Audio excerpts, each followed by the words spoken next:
Hey you guys, so today I am back with a new video and I asked you guys to send me your need to know makeup questions to my Instagram, and I got a bunch of questions, so I'm just going to be answering the makeup questions that you guys just need the answers to. I know a little bit about makeup, you know, just a little bit, so I'm going to be giving you guys some knowledge and answering your questions. So let's get to the first. So my first question is how to put on lashes. Now, I wear false lashes with every single makeup look. I just don't feel comfortable not wearing fake lashes, and it is a little tricky to learn at first, and the best method I have for you is to use tweezers, okay, first and foremost. And when you first put your lashes on, just stick them onto your eye with no glue and make sure they are your correct size, because if they're not the correct size for your face, they're not going to stay on, they're going to look real crazy, and it's going to be a mess, and they're going to be super uncomfortable, and it's just not going to work. So if you need to take some little like eyebrow scissors, I think, little like eye scissors, and just cut off what doesn't fit, that's the first step. Otherwise your lashes will not make it through the day, hun. And then what is really good to do is to use a glue that has like a little brush, so you could simply put it on. I love the Duo Lash Glue. The clear one preferably is what I like to use. And when you put the glue on, you want to let it dry till it gets tacky, so it just sticks right on. If you try to put the glue on immediately when it's wet, it's not going to stick, so let it dry for about 15 seconds and tilt your head back. Use a mirror. Hold on, let me grab a mirror to show you guys what I mean. So I have a mirror here, so I'm going to tilt the mirror back like so, and then just take my tweezers and place the lashes down and push down on the middle of your lash, and make sure hold that in place so that it's stuck to your eyelid, and then take both corners and just kind of pinch it down with the tweezers to make sure that it's sticking. And what I like to do is just take my tweezers and just kind of like squeeze the lashes right at the lash band to make sure that they're set in. And yeah, that's really how you put on lashes. If you guys need a more like in-depth video, I can maybe do one on my Instagram story. So if anyone needs that, please let me know, because I will do it for you, because I know in the beginning it is a mission. Now my next question is, what's a good foundation without flashback? I think you can find so many good foundations. Literally any foundation that has very good reviews probably doesn't have flashback, in my opinion, because nobody's gonna review a foundation that has bad flashback. And I think really the flashback really comes from the setting powders that you are using, especially if you're using a translucent powder to set your makeup, using concealer that's too light for you. Everything takes into play for flashback. And you know, my favorite foundation is definitely my Milani foundation. You know, when it comes to that, just find a really good foundation that is your shade, and make sure your powder isn't giving you flashback either.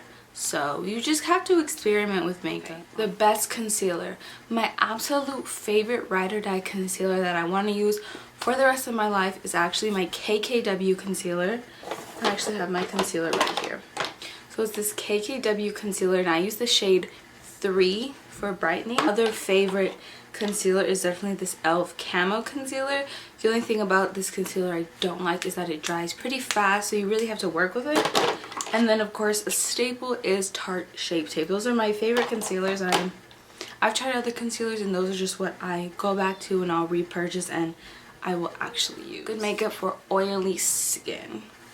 Now, like I said, when it comes to makeup, you really have to just try out what works for you. Recommend for oily skin is to use mattifying primers. This way you already have a base that's not too oily and isn't going anywhere, and is really going to lay your foundation down. So matte foundations, or even like maybe do a mix of like a matte and a hydrating foundation for a pretty finish.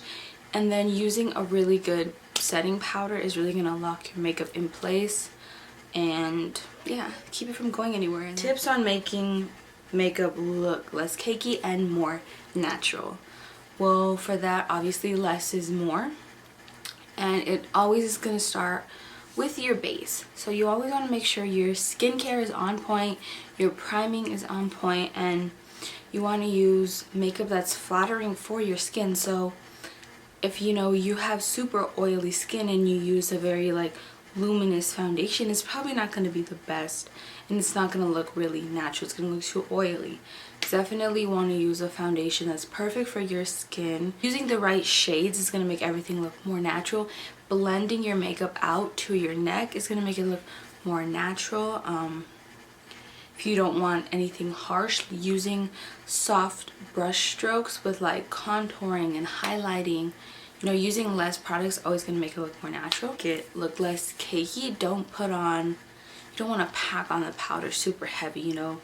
Use a light layer of powder, but use enough, and make sure you're using a powder that leaves that natural finish. If you notice a powder is making you look cracky and weird, just don't use it, because, you know, the whole base can be so pretty and so flawless and so natural looking, and then you pack on a super thick powder that's just not the business, and you're gonna look crazy. So make sure you know what you're using and that it all works together. So the best setting baking powder, I am a stan of Laura Mercier setting powder. I really think it's the best powder that I've ever used. I'm not using it currently. I am using the Maybelline Fit Me Loose setting powder. And for an affordable powder, I think it's very good. Do I think it's better than the Laura Mercier one? Absolutely not. But it's more affordable.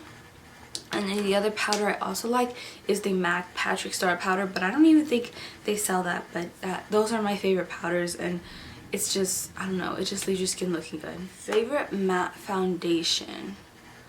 A really good matte foundation I would say is the Fenty Beauty foundation, but it is kind of drying. So if you have really dry skin, then obviously you wouldn't be using a matte foundation. So the Fenty one is very matte. Is this foundation matte? The Milani foundation, if you think it's matte, use it. I think my face looks pretty matte, besides like my highlight and stuff. NARS is really good and really matte. Estee Lauder Double Wear is very good matte foundation. So foundation is something you really want to play with. Get samples and really test it out for your skin to make sure that it works. What are your fall makeup essentials? My fall makeup essentials is a nice eyeshadow palette with nothing but brown and orange tones in it. So like the Morphe Jaclyn Hill palette is perfect.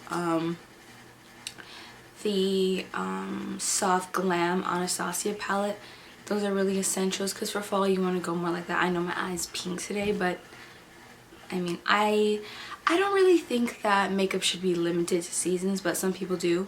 I wear whatever color whenever I want. And a nice gloss, really like a Fenty gloss bomb is an essential. Super wispy lashes is essential, and definitely a kind of like nude brown lip color. For guys out there, what would you recommend if they want to start makeup? Well, I mean, clearly I'm not a guy, so I can't recommend that much, but it kind of depends on the makeup they want to wear, because there are guys that'll wear just foundation because they want their skin to look good, and then there's guys that want to do full glam. But what I recommend is just to not be afraid to do it, and to just, you have to start somewhere, you know. Even if you're not good at first, you're gonna just get better. So just start. Like, you know, if you're confident, you're comfortable enough to do it, then I say just do it and don't worry about anybody else. What primer do I love at the moment? And it's a mix of the e.l.f. Poreless Putty Primer. I wanted to grab it so you guys can actually see what I'm talking about. And I like to use this just where my pores are. So on my chin, on my nose, and under my eyes. I have so much pores. And then my secret weapon is literally this e.l.f. Prep and Hydrate Balm. It is really interesting. I've never really used anything like it, and I put this all over my face, and it's so hydrating, and it just feels really good. And then I like to go in with a spray primer, so I'll either use this e.l.f. Illuminating Primer Mist, or I'll take my Wet n Wild Rose like water primer, or if I want to be a little extra, I'll take my Iconic London Prep Set Glow Water Mist. And that is my primer routine. How to make your makeup look good after hours wear. And personally, I wear my makeup for hours. I never do my makeup just for like an hour or two. I'll do my makeup, say, what time is it? say I do my makeup at 2 p.m. I'm not going to take it off till about 10. And if I go like out and I stay out late till like 12 too, that's when I'm going to take my makeup off. So personally, I just think it's about using good products and using a good setting powder and a good setting spray. So the setting powders I recommended earlier and a really good setting spray to make your makeup last is actually the Milani Make It Last setting spray. Or I'll take the Morphe Continuous Mist. I love the setting spray, but I do like to pair it with another spray and kind of use this final.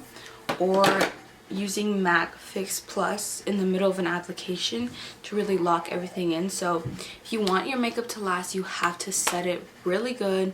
Not crazy, just make sure you're using good setting spray and good setting powder and it will last. And you know, if you have little like touch-ups you need to do throughout the day, that's normal. I personally, it's really rare that I have to do touch-ups on like my skin. Usually it's just like my lips and sometimes a lash, but usually my makeup will last me all day. And even when I do clients, they always message me, they're like, wow, like my makeup lasted all day, all night. So that's like my thing, I make my makeup last. How do you blend your eyeshadow? It really is all about the brushes you're using and the shadows you're using. You have to use shadows that work. That doesn't mean they have to be expensive, that just has to mean that they actually show up and they actually blend out. And you want to use really good blending brushes. I recommend Morphe blending brushes or Bead Cosmetics. Wet n Wild has good brushes. I kind of don't go to any other brand. Like this is just my eye brushes, and this isn't even, I need more. Like when it comes to blending out eyeshadow, you want to kind of stay away from big brushes because this will do nothing but blend out the outer. When it comes to blending eyeshadow, the smaller the brush, the easier it's going to be. So like, say I have like 2 colors here.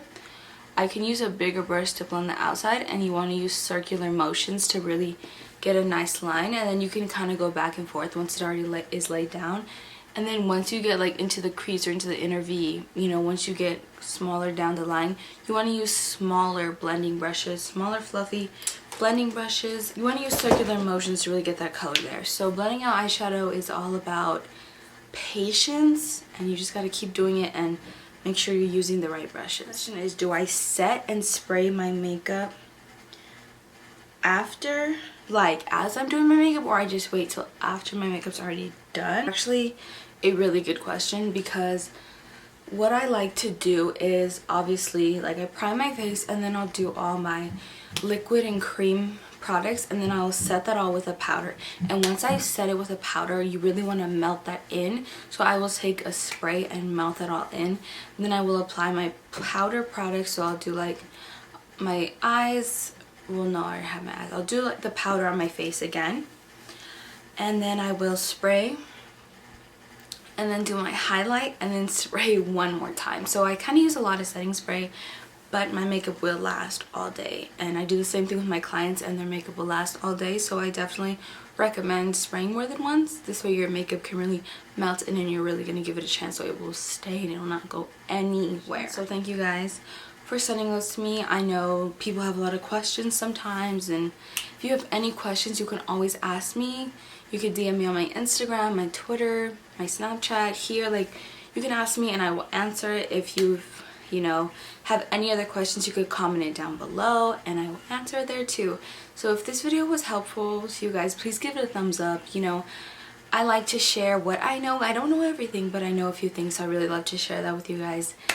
And yeah, so be sure to leave video recommendations down below, and don't forget to subscribe. And until next time, LK out.